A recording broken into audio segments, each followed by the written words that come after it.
어린아이하고 군인하고 싸우면 누가 이길까요?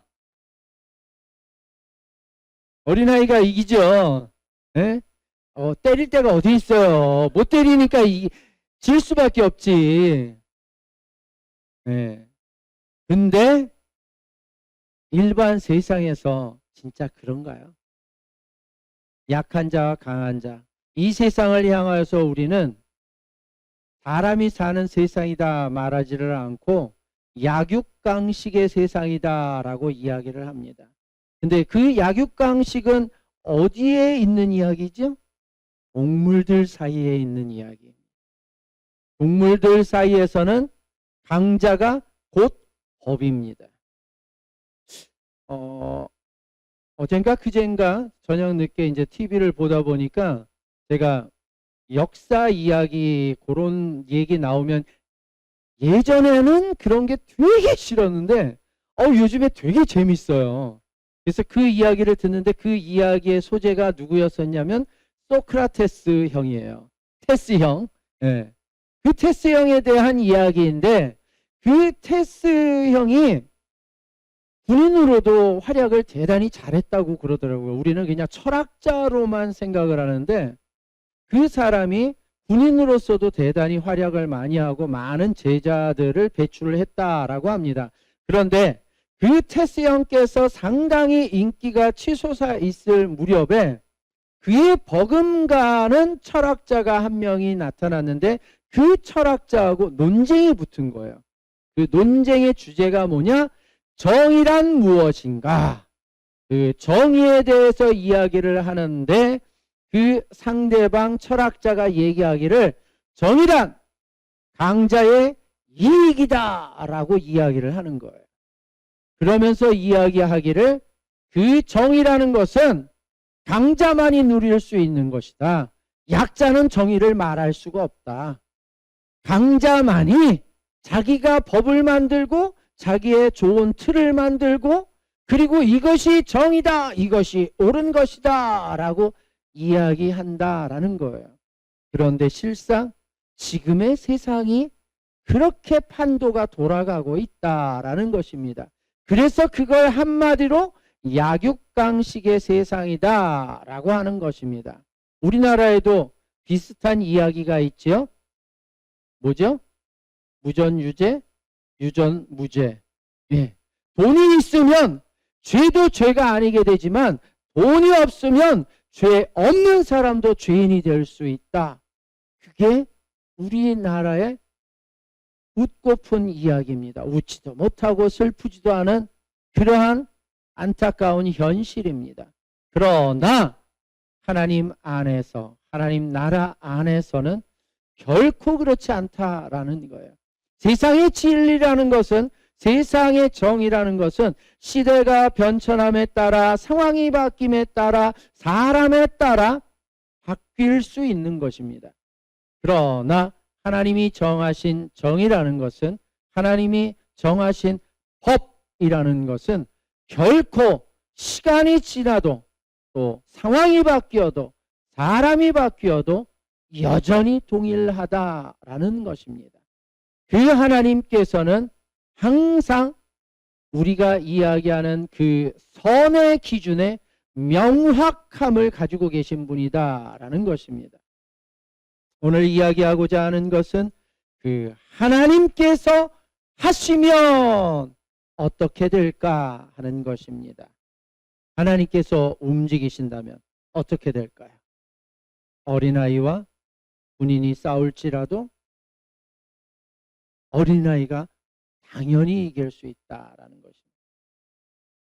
아무리 수많은 수백만의 군대가 조그마한 마을을, 성읍을 에워쌌을지라도, 겹겹이 에워쌌을지라도 결단코 하나님이 움직이시기만 하면 그곳에는 생명이 유지될 수 있다라는 것입니다. 저와 여러분들은 오늘 그 이야기들을 나누고자 하는 것입니다. 오전에 창세기 39장을 통하여서 보디발이라는 사람과 요셉이라는 사람에 대하여서 이야기를 했습니다. 보디발이라는 사람은 이 땅의 최고 권력과 왕의 측근으로 있는 사람이니 얼마나 강력한 막강한 힘의 권력의 중심부에 서 있지 않겠습니까? 그런 반면에 요셉이라는 사람은 하나님의 사랑을 한 몸에 받고 있는 사람이요, 하나님이 붙잡고 있는 사람이지만 실상 이 땅의 신분과 위치로 봤을 때는 팔린 자, 노예일 뿐이다, 종일 뿐이다 라는 거예요. 그에게는 그 어떠한 것도 허락되지 아니합니다. 그럼에도 불구하고 하나님이 함께 하시자 그가 그 왕의 신임을, 총애를 한 몸에 받고 있는 이에 신뢰를 얻게 되었고 그 집의 모든 것들을 총괄할 수 있는 총관리자가 될 수 있었다라는 것입니다. 그런데 중요한 것은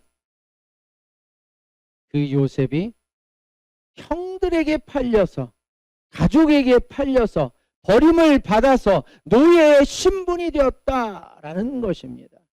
얼마나 처참할까요? 얼마나 비참할까요? 얼마나 절망 가운데 있을까요?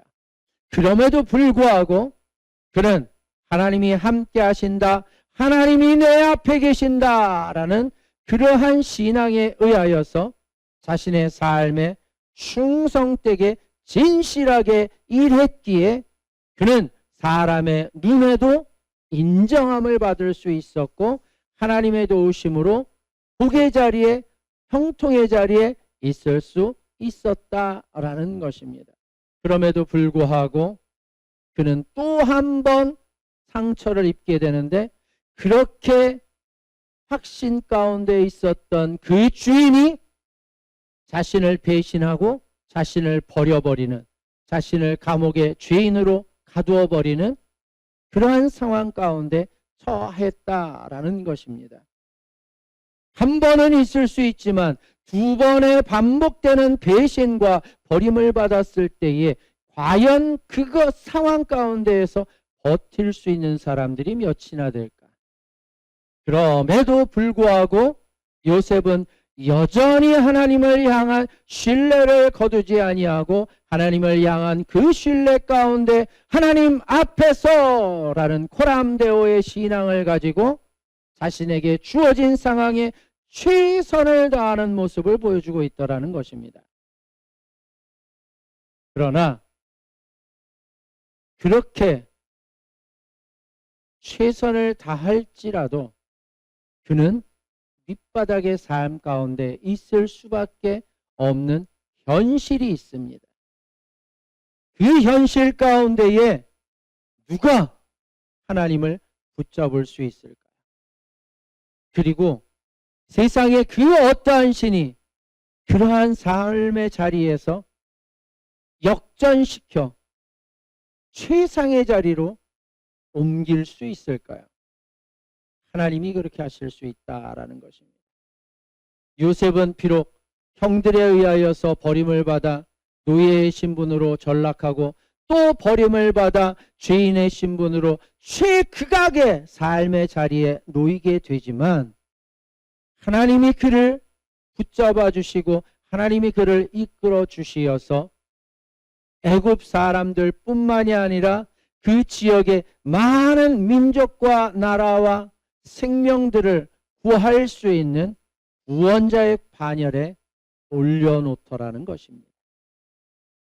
오늘 우리가 살펴보아야 될 것은 그러한 하나님께서 하시면 안 될 일이 없다라는 것입니다. 저와 여러분들이 그래서 요셉처럼 하나님을 신뢰함이 필요하다라는 것입니다. 성경에 보니까 출애굽기 14장에 홍해의 사건이 펼쳐집니다. 그 14장 14절에 하나님께서 이야기하십니다. 너희는 가만히 있어라. 너희는 가만히 있어 보기만 해라. 내가 행하겠다.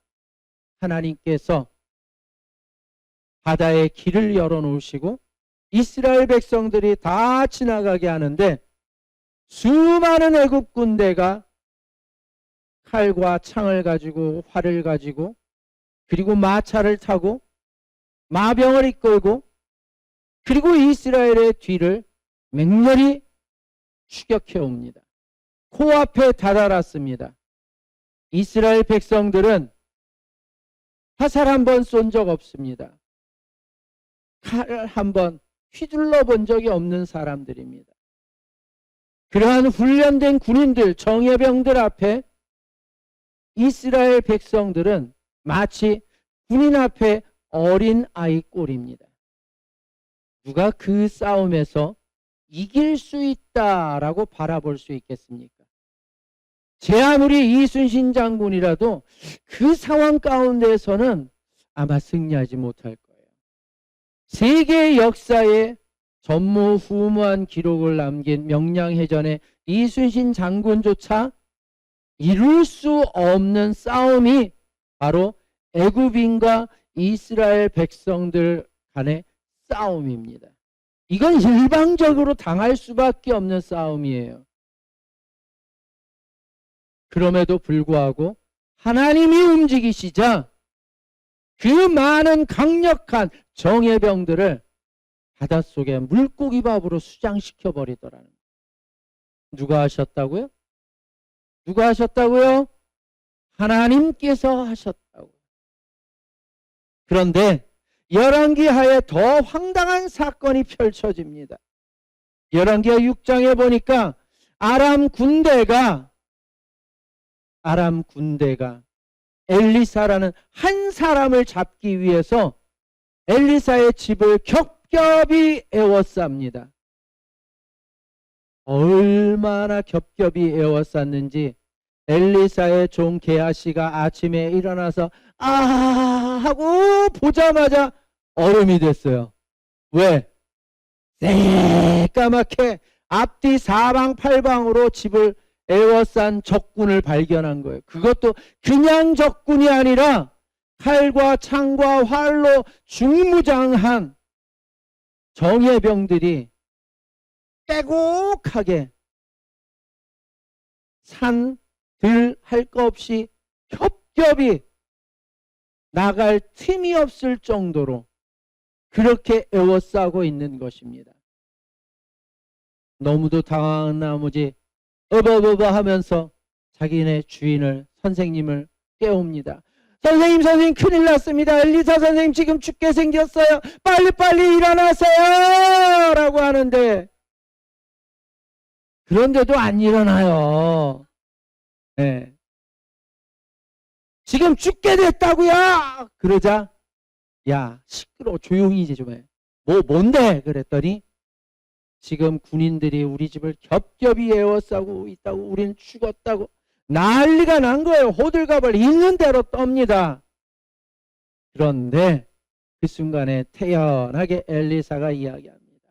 하나님, 저 천둥 벌거숭이 같은 저 게하씨 눈 좀 열어주세요 라고 기도를 합니다.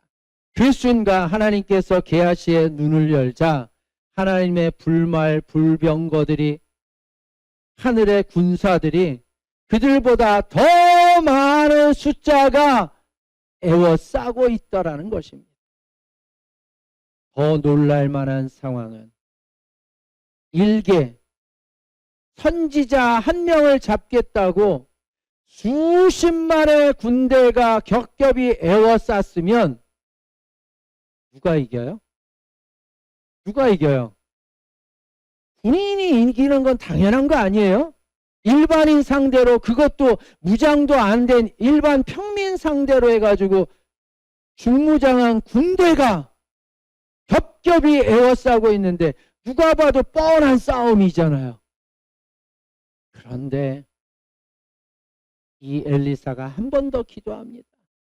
하나님, 저들의 눈을 멀게 해주십시오 라고 했더니 그 많은 군인들이 벌건 대낮에 앞을 못 봐요. 그리고는 앞이 안 보이니까 우왕좌왕 난리가 납니다. 제가 고2 때인가 고강동이라고 용산 쪽에 저희 큰 이모 집이 있어가지고 명절 때 어머니하고 아버지하고 같이 버스를 타고 이동을 하는 중이었었는데 그때까진 제가 되게 부실했어요. 버스 타고 가는데 갑자기 눈앞이 깜깜해지는 거예요. 버스 안에서. 근데 눈 앞만 깜깜해지는 게 아니라 귀까지 꽉 막히면서 아무 소리도 안 들리고 아무것도 안 보이고 그야말로 깜깜절벽이에요. 얼마나 당황하고 긴장을 했던지 땀이 삐질삐질 나면서 막 하는데 어머니 아버지가 바로 옆에 계셨음에도 불구하고 안 보이니까 막 당황하게 되는 거예요. 다행히도 한 5분 정도 잠깐 있다가 괜찮아지기는 했는데 군인들이 멀쩡히 잘 보이던 것이 하루아침에 대낮에 그 밝은 햇빛 밑에서 안 보인다라고 생각을 해보세요.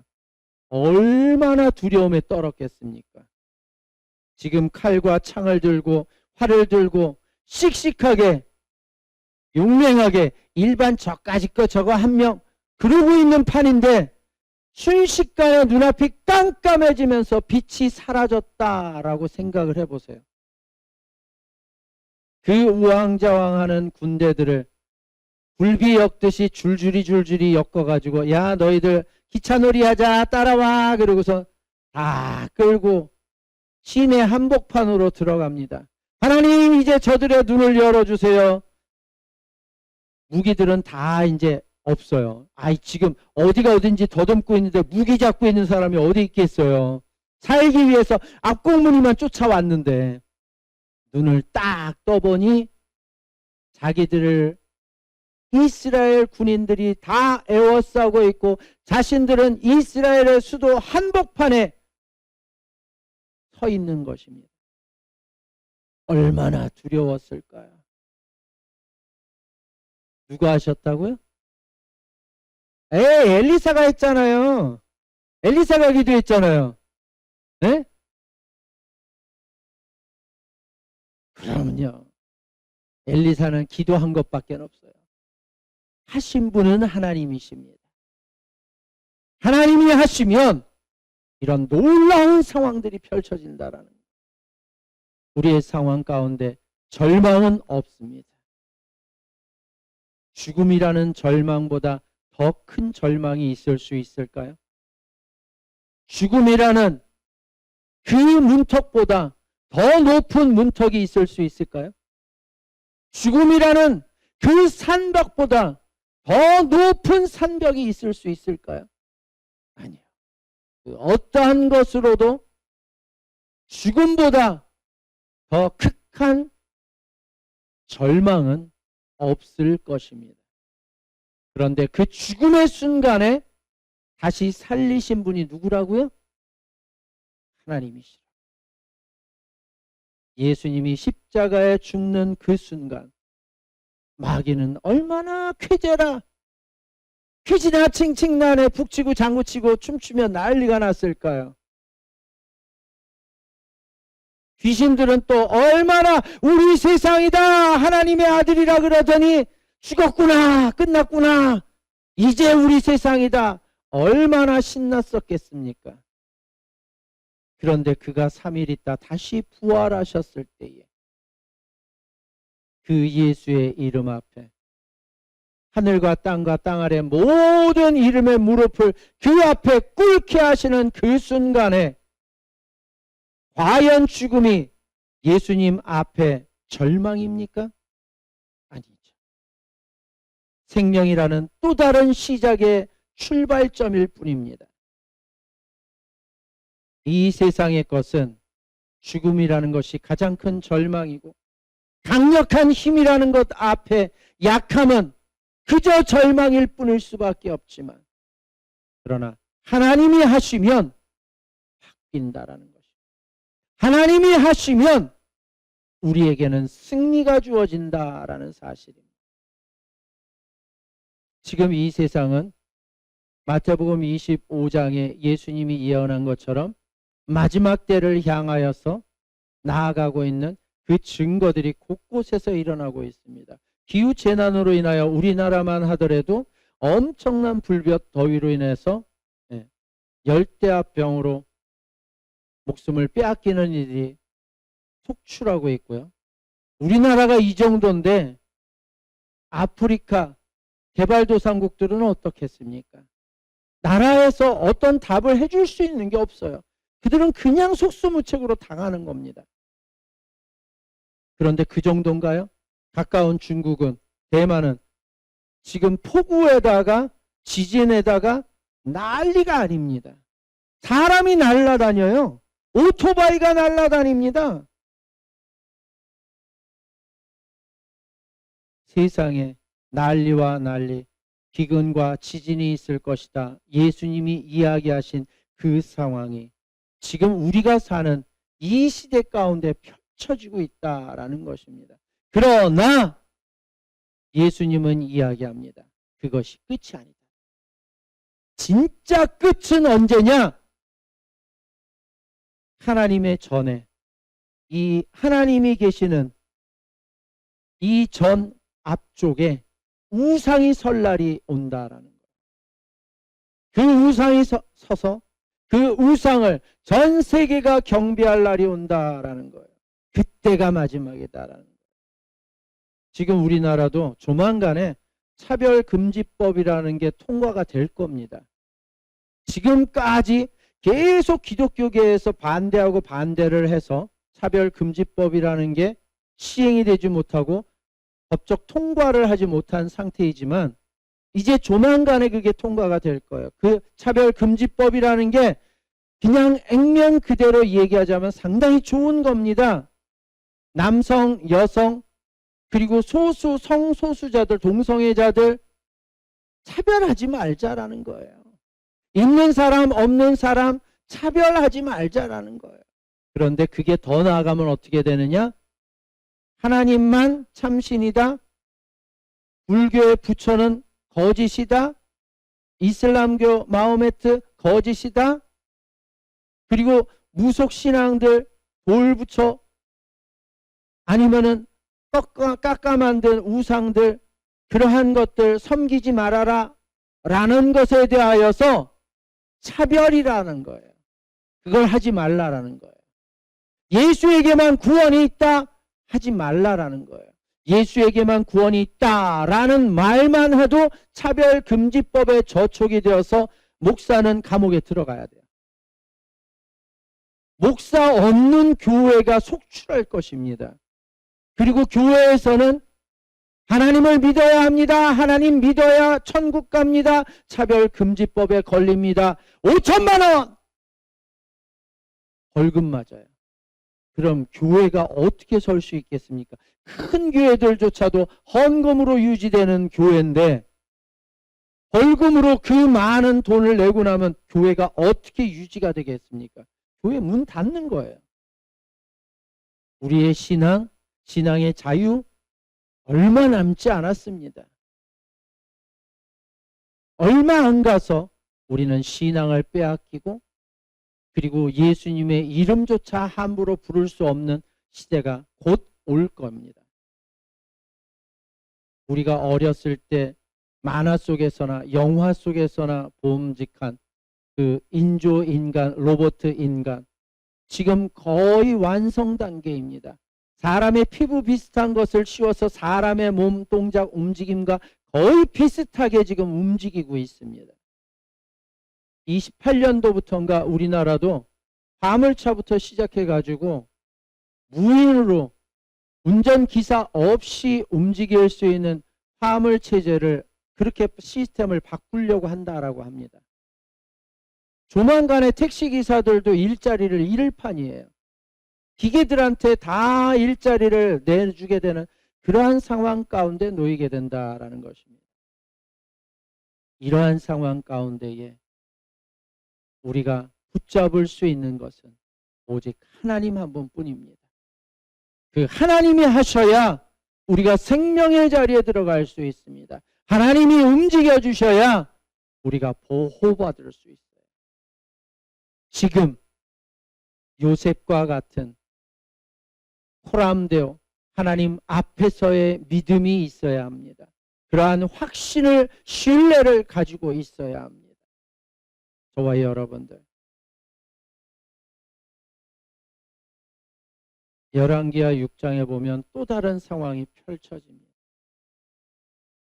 적군에 의하여서 나라가 포위가 돼요. 나라가 포위가 되는데 물품들이 수급이 돼야 먹고 살 거 아닙니까? 길을 다 차단을 해놨어요. 안에서 먹는 게 한계가 있지 않겠습니까? 사람은 먹기만 하는데 만들어내는 거는 한계가 있는데 그러다 보니 먹을 것이 떨어집니다.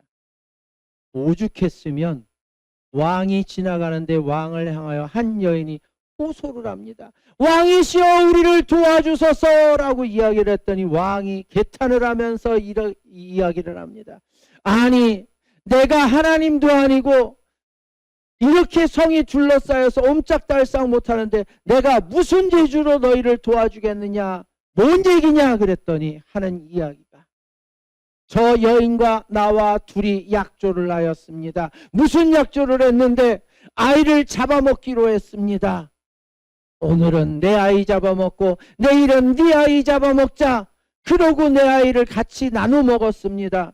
그런데 네 아이 내놔라 했더니 내 아이는 죽여서 같이 나눠 먹고 이제 자기 아이 달라 그랬더니 숨겨버리고 안 줍니다. 그 상황이 펼쳐졌다. 그 상황이. 마태복음에 예수님께서 마지막 때에 대하여 이야기를 하십니다. 그 마지막 때가 되면 결혼하는 것이 저주가 될 것이다. 아이를 잉태함이 저주가 될 것이다. 왜 그럴까요? 왜 그러한 이야기를 했을까요? 먹고 살기가 힘들면 인간으로서 할 수 없는 상황에 놓이게 된다라는 거예요. 성경은 역사의 반복을 기록하고 있습니다. 그 역사의 반복 가운데 참담함이 있는데 그 참담함의 극악한 상황이 뭐냐? 자신의 아이를 잡아먹는, 자신의 인분을 먹는 거예요. 먹고 살겠다고. 그리고 적군은, 싸움하고 공격하는 군인들은 아이 임신한 배를 가르고 아이를 끌어내서 목 베어 죽인다라는 거예요. 그 잔혹함이 인류의 역사 가운데 현실적으로 기록이 되어 있고 그것이 성경에 반복된 사건들로 나온다라는 거예요.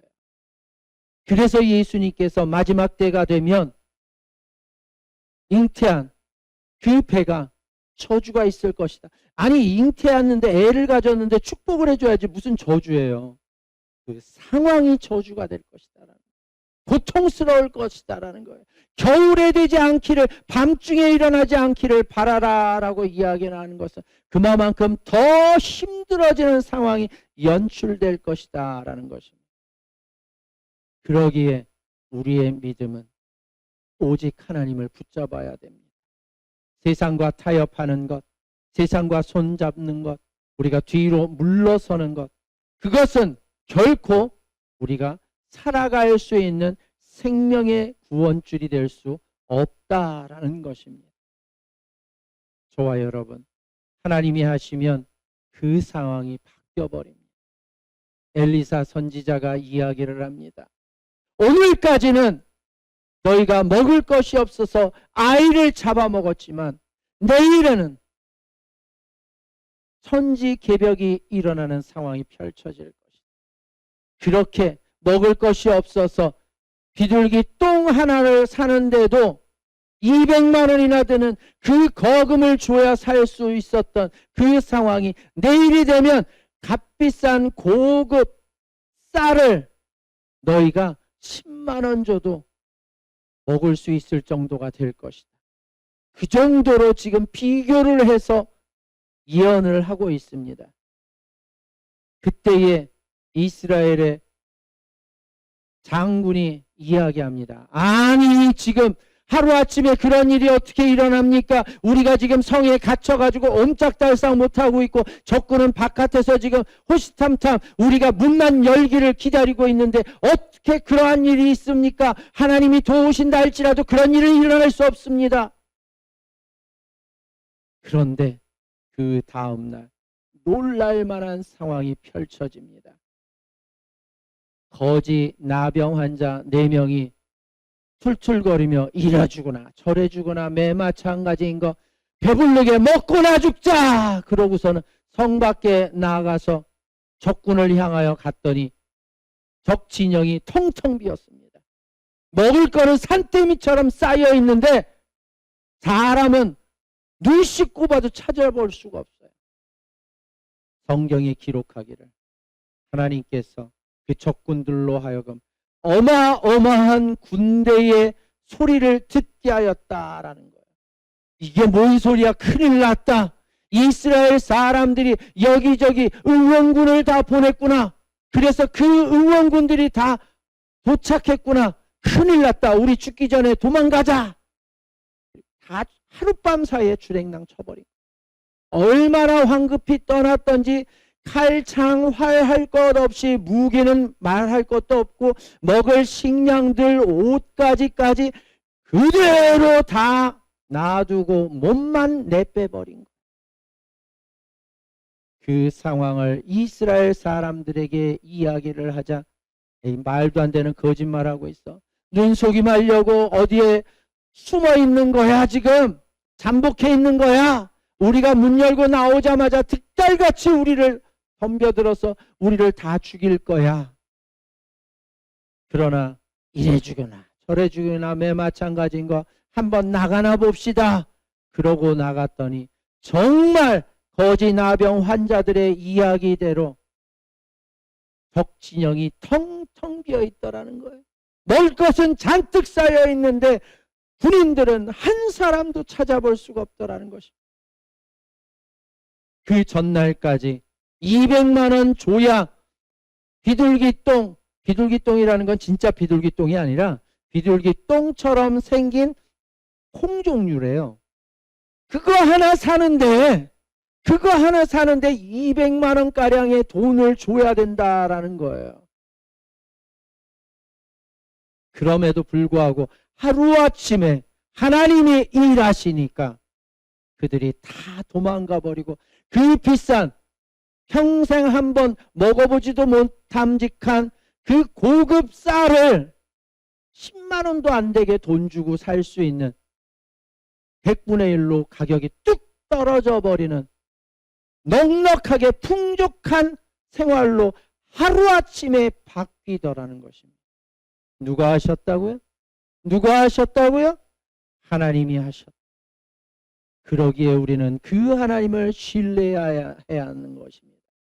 우리는 그 하나님을 향하여 요셉이 밑바닥까지 떨어졌음에도 불구하고 신뢰하여서 끝까지 충성과 성실을 잃지 아니하였던 것처럼 우리는 그 하나님을 바라보아야 하는 것입니다. 저와 여러분 하나님을 바라볼 수 있기를 바랍니다. 그 하나님이 하시면 우리의 삶은 바뀝니다. 기도하겠습니다.